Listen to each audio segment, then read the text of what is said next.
Commander Vextel stared at the holographic display with trembling hands. The data made no sense.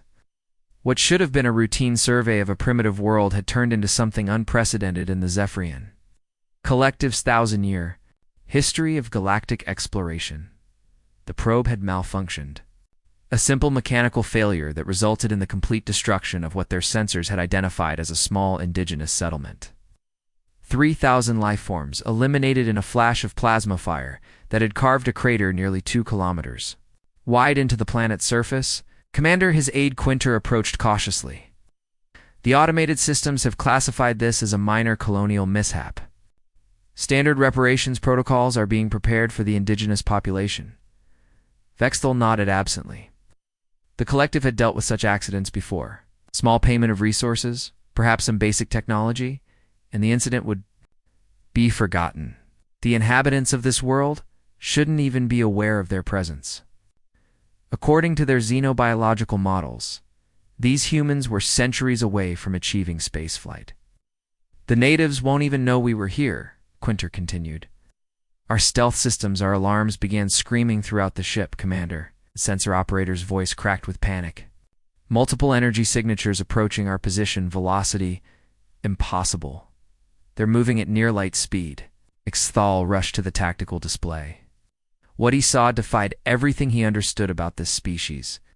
17 distinct energy signatures, each one representing a vessel that shouldn't exist for another 200 years, according to their developmental timeline. How is this possible? He whispered thousands of kilometers below. Captain Lee Minho stood motionless on the bridge of the ESS Valor, his dark eyes fixed on the ruins of New Sol Colony. The images streaming from the surface probes showed nothing but devastation. Buildings that had housed families, schools where children had learned, markets where people had gathered, all reduced to molten glass and twisted metal. His younger brother had been down there. Ginwu had been excited about his new job at the colony's research station. He'd called just yesterday, laughing about the strange readings they had been detecting in the upper atmosphere. Sir. Lieutenant Park Jisu's voice was steady despite the gravity of the situation. Long-range sensors have located the alien vessel, are attempting to withdraw from our space. Minho's jaw tightened. The alien ship was massive, easily 3 times the size of his own vessel. Its sleek design spoke of advanced technology. But there was something almost arrogant about the way it moved, as if it had every right to be there. "Signal the fleet," he ordered quietly. "Full intercept formation. No one leaves until we get answers." The response was immediate. 16 other ships materialized from stealth fields, their hulls gleaming with the distinctive blue-white energy of human plasma drives. Each vessel represented decades of human ingenuity. Built-in secret shipyards hidden throughout the outer colonies, Lieutenant.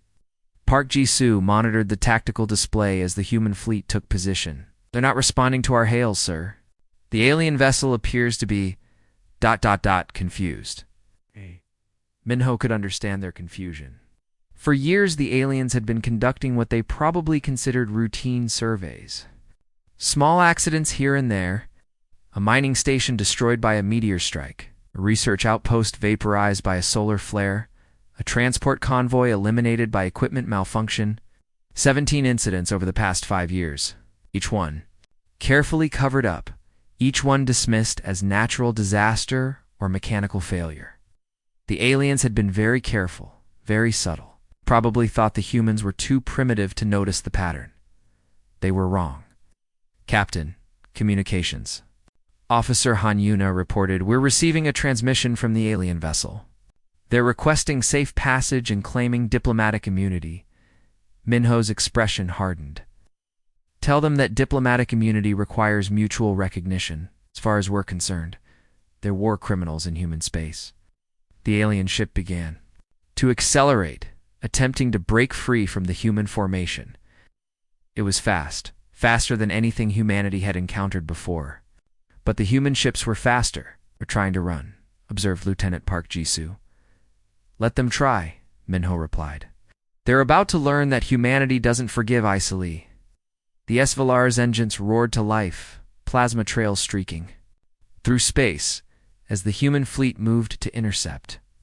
The aliens had made a critical error in their calculations. They had assumed that a species without visible interstellar capability posed no threat. They had not considered that humanity might have been hiding their true capabilities. They had not anticipated that every accident had been carefully documented, analyzed, and prepared for retaliation. As the human fleet closed in on the alien vessel, Minho thought of his brother's laugh, cut short by alien arrogance. The Zephyrians called it a mistake. A minor mishap in their grand survey of the galaxy Earth called it war. The hunt had begun, and for the first time in their history, the Zephyrian collective found themselves being hunted by a species they had underestimated. The age of human innocence was over, and the galaxy would never be the same. Admiral Kim Hyen's flagship emerged from hyperspace, with a thunderous flash of energy that lit up the void like a newborn star. Behind her, 47 human vessels materialized in perfect formation, their hulls gleaming with the distinctive markings of the Earth Defense Fleet. The Zephyrian ship, which had seemed impossibly large in advance just hours before now, looked like a child's toy floating among giants. Commander Vextel felt his breathing apparatus flutter, with what humans would recognize as panic. In 3,000 years of galactic service, he had never seen anything like this. The human ships were not just numerous, they were fundamentally different. Where Zephyrian vessels curved and flowed like living organisms, these human craft were angular, aggressive, built for war in ways that his people had forgotten centuries ago. Possible, whispered his xenobiologist Kethmer, studying the sensor. Readings. Our models indicate they should be using chemical rockets. These energy signatures, they're beyond our current understanding. The communication channel crackled to life, and Admiral Kim's voice filled the Zephyrian bridge. Her tone was calm, professional, carried an undertone of barely controlled fury that made even the translator matrix seem to hesitate. Commander. Vexthal, she said, you will prepare for immediate boarding. Your vessel is now under the authority of the Earth's Defense Fleet. Vexthal activated his own communicator, his voice carrying the practiced authority of 3 millennia of collective diplomacy. I am Commander Vexthal of the Zephyrian Collective, guardian of the galactic peace. What occurred here was an unfortunate accident. We are prepared to offer standard reparations according to established protocols. The silence that followed was more terrifying than any weapon discharge. Standard reparations. Admiral Kim's voice cut through the diplomatic pleasantries like a plasma blade through tissue. You've destroyed 17 human colonies over the past 5 years. 3 million people are dead. We call that genocide. The bridge fell silent, except for the hum of failing systems. Vextel S-Aide, Quinter, frantically accessed the database of minor incidents. The files were all there, 17 small accidents. Each one carefully documented and dismissed as routine survey errors, equipment malfunctions, natural phenomena, statistical anomalies. These were accidents, Vextel protested. Random events that random? The human admiral's laugh was cold and bitter. Let me show you random. The main display flickered, and suddenly the Zephyrian bridge was filled with human data. It's colony after colony, each one showing the same pattern. Mysterious energy readings in the days before destruction. Probe signatures that matched Zephyrian technology. Survivor testimonies describing lights in the sky moments before the attacks. Lieutenant Colonel Choi Nara's image appeared on the secondary screen. She was younger than Admiral Kim, but her eyes held the same cold fury. Your diplomatic immunity ends here, she said, her tactical display showing the fleet formations that had surrounded the alien vessel. We're not the primitive species you thought we were. The evidence was overwhelming. What the collective had dismissed as minor survey errors, humanity had documented as a systematic campaign of destruction. Every accident had been carefully analyzed, every pattern recorded, every piece of debris studied. How did you develop this technology so quickly? Kethmer asked, his scientific curiosity overcoming his terror. Our models predicted another 2 centuries before you achieved faster-than-light travel. Admiral Kim's expression was grim. Your models were based on the assumption that we were alone. When we discovered evidence of your accidents, everything changed. Amazing how quickly a species can advance when they know they're being hunted. The human ships began to move, their formations shifting with a precision that spoke of countless hours of training. Each vessel moved independently, yet perfectly, coordinated, like a school of predator fish closing in on prey. "We spent 50 years developing technology in secret," continued Lieutenant Colonel Choi, in shipyards in the outer colonies, research stations disguised as mining operations. "We learned to be invisible because we knew someone was watching." Felt the weight of his people's arrogance crushing down on him. The collective had been so confident in their superiority, so certain of their role as galactic guardians, that they had never considered the possibility of resistance from a developing species. "Your people have been playing God with civilizations you considered beneath you," Admiral Kim said.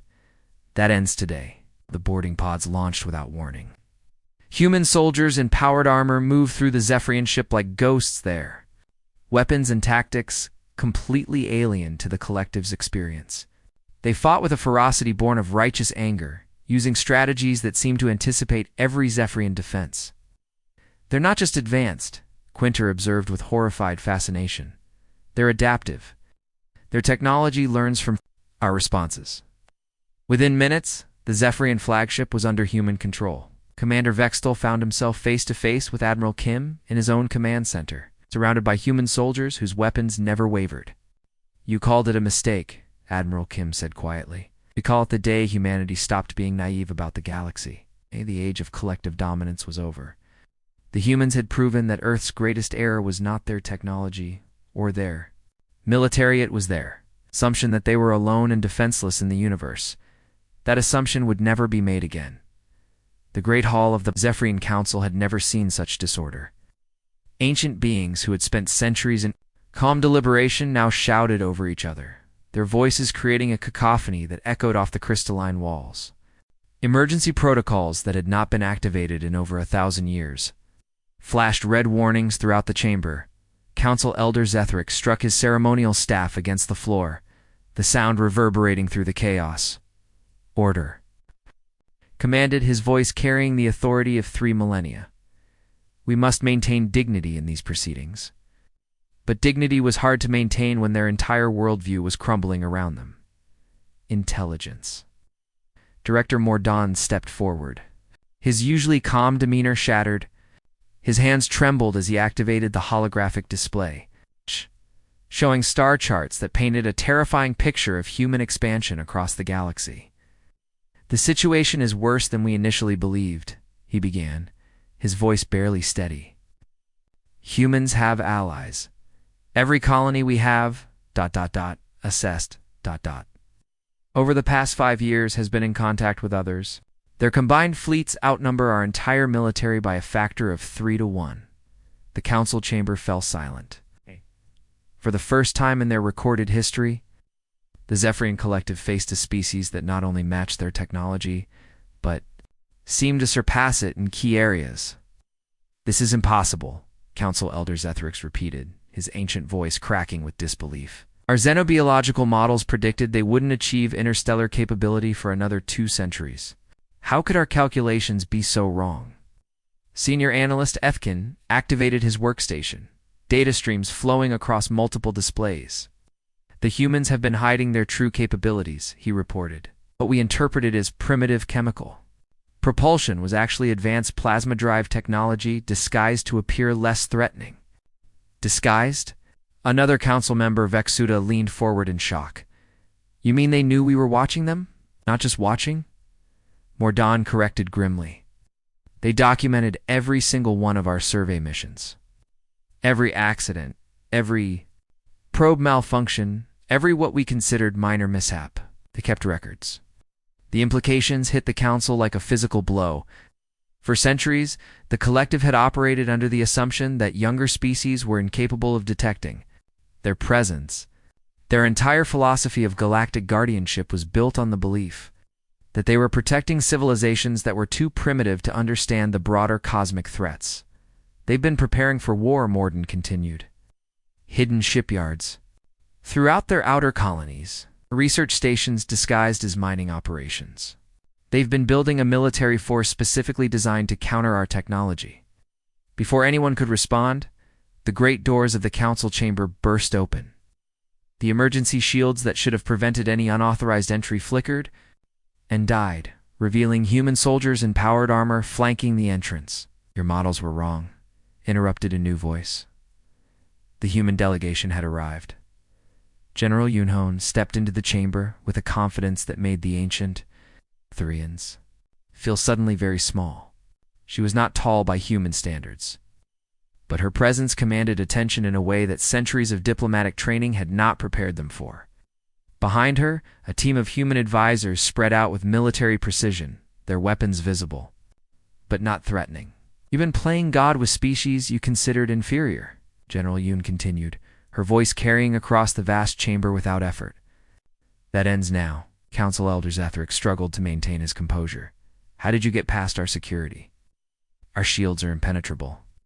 Your shields are designed to stop Zephyrian technology, replied Colonel Li Gian, stepping forward, with a device that looked deceptively simple. We don't use Zephyrian technology. The truth was becoming clear. The humans had not simply advanced rapidly, they had developed along completely different technological paths. Where the Zephyrians had focused on elegance and efficiency, humans had prioritized adaptability and warfare. You destroyed 17 of our colonies, General Yun said, her voice remaining calm despite the weight of her words. 3 million people. You called them accidents. They were accidents, protested Mordan. Random equipment failures during routine surveys? Random? The human general's laugh was cold. Let me show you random. The chamber's displays flickered, and suddenly the Zephyrian Council was viewing their own classified files. Every mission report, every casualty assessment, every decision to classify human deaths as acceptable losses in the name of galactic peace. You kept records too, General Yun observed. Very detailed records of species you considered expendable. The council members looked at each other with growing horror. Their own documentation was being used against them, their careful reports now evidence of systematic genocide. We are the guardians of galactic peace, Zethric said weakly. We have maintained order for 3,000 years. You've maintained? Your own version of order, corrected General Yun. Built on the assumption that might makes right and that newer species exist for your convenience, the Zephyrians realized their entire identity as wise advanced guardians was crumbling.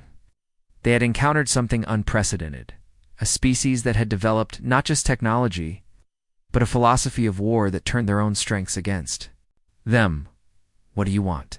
Zethric asked, his voice barely above a whisper. General Yun's smile was sharp as a blade. We want to teach you about consequences. The first shot of the war came without warning. Captain Bay Hyman's ship, the ESS Thunder, dropped out of hyperspace directly above the Collective's fortress moon of Cathera. The massive installation had protected Zephyrian interests for over 2,000 years. Its shields and weapons systems considered absolutely impregnable by galactic standards. Target acquired, announced engineer Oh Sul-ji from her station, her fingers dancing across holographic controls. Their shield harmonics are rotating on a 7-second cycle, exactly as predicted. The fortress responded immediately, ancient weapon systems charging with deadly energy. Plasma cannons that had never been fired in anger swiveled toward the human vessel, their targeting systems locked on. Shields up, Captain Bay ordered calmly. Begin adaptive sequence. What happened next redefined everything the galaxy thought it knew about warfare. The human ship's AI began analyzing the incoming fire in real time, learning from each blast that struck their shields. With each impact, the defensive systems grew stronger, more efficient, more deadly. Their weapons are powerful, observed Lieutenant Kim Tae-young from the tactical station. But they're predictable. Our AI has already identified 17 different attack patterns. The Zephyrian Fortress commander, Vorthok, watched in growing horror as his most powerful weapons became increasingly ineffective. Impossible.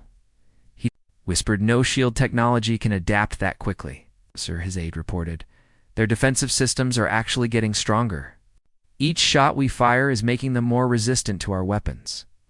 But the humans were not content to simply defend. The ESS Thunder's offensive systems came online, revealing technology that seemed to violate basic principles of physics. Instead Of traditional weapons, it deployed something that Zephyrians had never encountered: adaptive warfare systems that learned from enemy technology and turned it against them. Beginning conversion protocol, Engineero announced. Their own shield energy is being redirected into our weapons systems. The fortress shuddered as human weapons struck with impossible precision. Each blast was perfectly calibrated to exploit weaknesses that should not have existed, targeting structural points that the Zephyrians had considered absolutely secure. They're using our own power against us, Vorthak realized with growing terror. Somehow they're converting our defensive energy into offensive capability. The battle lasted exactly 4 minutes and 37 seconds. When it was over, the impregnable fortress of Cathara was a drifting hulk, its weapons systems converted into human assets, shields serving as power sources for the enemy fleet. Captain Bay stood on his bridge, watching the ancient stronghold burn. "Send the data to Admiral Lim," he instructed. "Let him know the fortress protocols work as designed." 300 light-years away, Admiral Lim Doyon coordinated the broader campaign from the command ship ESS Retribution. His bridge was a symphony of controlled chaos, with dozens of officers monitoring battles across 17 different star systems simultaneously. "The Cathara fortress has fallen," reported Communications Officer Park Su-Yang. "Captain Bay's adaptive systems exceeded all projections." Admiral Lim nodded grimly. The humans had spent 50 years developing these technologies in secret, preparing for a war they had hoped would never come. Now that conflict had arrived, they were discovering that their preparations had been more successful than they had dared to imagine. "What's our status on the other fronts?" he asked. "The collective is retreating on all major battlefields," replied Intelligence Officer Cho Min-jae. "Their military doctrine hasn't changed in centuries, completely unprepared for adaptive warfare." But the most interesting development was not happening on the battlefields. Lieutenant Commander Yoon Sana approached the Admiral with a stack of communication requests that had been flooding in from across the galaxy. "Sir," she said, "we're receiving messages from species we've never heard of. They're requesting alliance meetings." Admiral Lim studied the data with growing amazement. 43 different civilizations had contacted human forces in the past week. Some were offering intelligence about collective weaknesses. Others were requesting human protection from Zephyrian guardianship. Few were openly declaring war on the collective themselves. They've been waiting, he realized. All these species have been waiting for someone to challenge the established order. The truth was becoming clear. The Zephyrian collective had not been beloved guardians of galactic peace. They had been feared overlords whose authority was maintained through superior technology and the threat of force. Now that humanity had proven they could be defeated, centuries of resentment were bubbling to the surface. "The Altarians are offering to share collective ship design specifications," reported Officer Cho. "The Vegan Republic wants to coordinate a joint assault on the Zephyrian home system. The Centauri Federation is requesting human military advisors." What the collective discovered was that dozens of other species had been waiting for someone to challenge the established order. Humanity had become the spark that ignited a galactic revolution. "Signal all human commands," Admiral Lim ordered. "We're not just fighting a war anymore, we're leading a revolution." The war that followed redefined galactic conflict. Humans fought with tactical creativity that confounded every predictive model the collective possessed. But more importantly, they fought with the support of half the galaxy.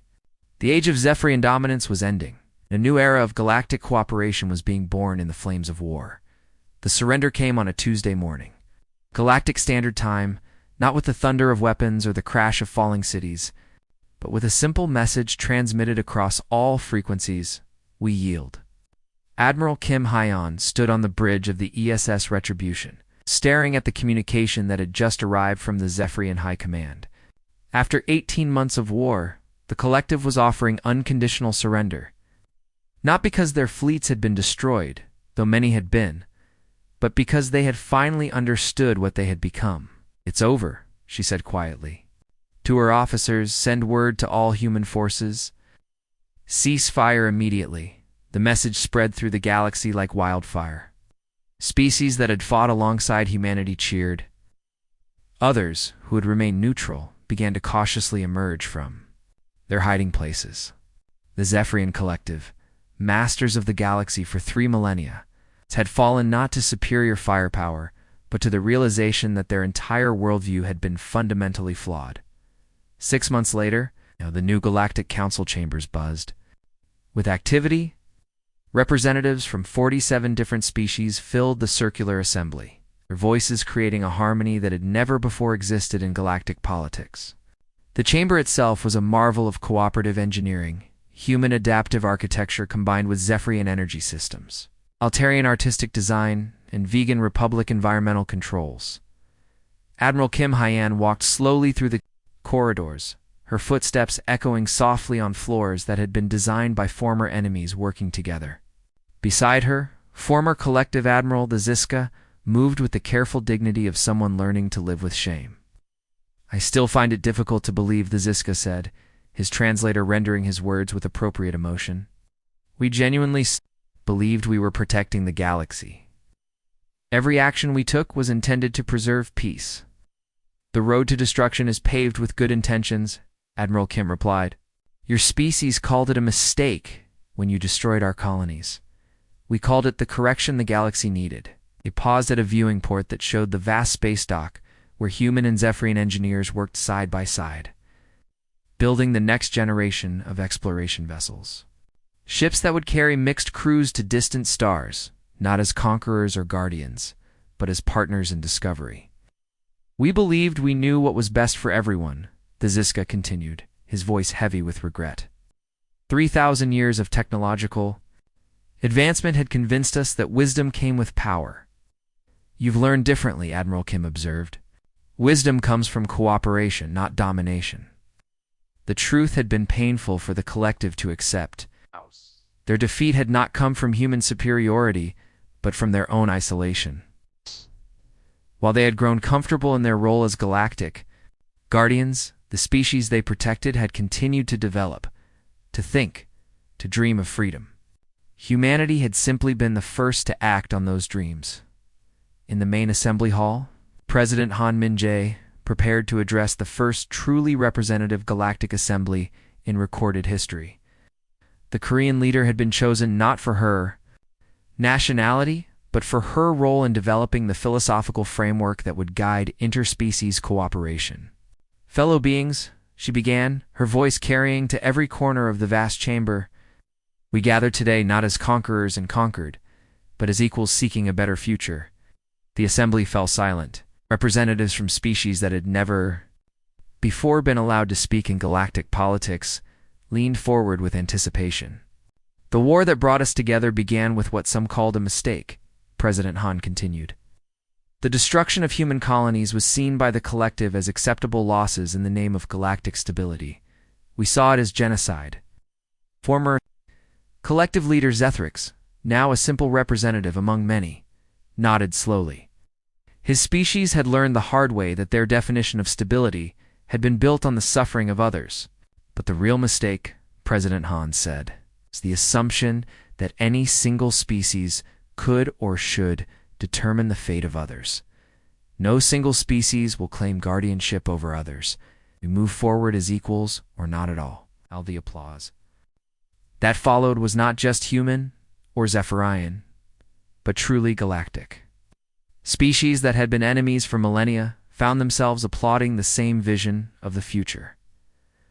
Lieutenant Colonel Choi Nara, now serving as the first director of interspecies military cooperation, watched from the gallery as former enemies worked together to draft the new Galactic Charter. The document that emerged would prohibit any single species from claiming authority over others, establish protocols for peaceful conflict resolution, and create a truly representative government for the galaxy. The collective made us stronger. She reflected to her aide. By trying to keep us weak, they forced us to become more than we ever imagined possible. The war that began with a mistake had ended with a fundamental shift in galactic civilization. Humanity had proven that Earth's assumption of being alone and defenseless was the real Era 1. It would never be repeated. As the new Galactic Charter was signed by representatives from dozens of worlds, Admiral Kim Hyan looked out at the stars and smiled. The galaxy was finally free, and the future belonged to all of them. The age of guardianship was over. The age of cooperation had begun.